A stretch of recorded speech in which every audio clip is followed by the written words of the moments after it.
Jusqu'au dernier moment, la crainte d'un revirement aura été présente. C'est finalement acté. Le gouvernement israélien a voté pour la mise en œuvre de l'accord. Il était le dernier à tenir entre ses mains l'espoir de beaucoup.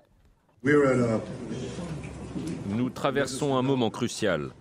Ces 2 dernières années, nous nous sommes battus pour atteindre nos objectifs de guerre. Et l'un de nos principaux objectifs était le retour de tous les otages vivants et morts. Et nous sommes sur le point d'atteindre cet objectif. Pourtant, la ratification de l'accord a été retardée.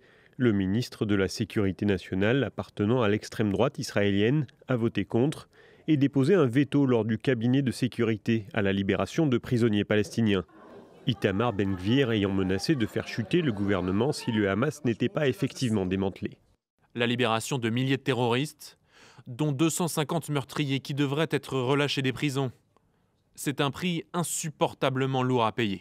Malgré ce vote, l'accord entre donc en vigueur. Un peu plus tôt, le négociateur en chef du Hamas s'en était félicité et avait acté la fin de la guerre.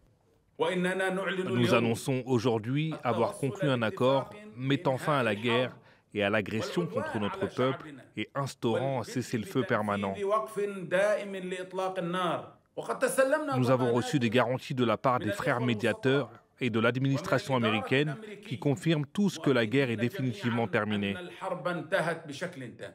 Première étape, le retrait de l'armée israélienne d'une partie de Gaza dans les 24 heures, en particulier dans les zones peuplées.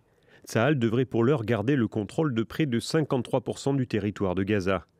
La libération des derniers otages en échange de prisonniers interviendra ensuite. Je pense que ça va être génial. Les otages rentreront lundi ou mardi. Je serai probablement là. J'espère être là. Tout au long de cette procédure, les Américains auront été présents. Les émissaires Witkoff et Kushner ont par exemple assisté à la réunion du gouvernement israélien, durant laquelle le cessez-le-feu a finalement été ratifié.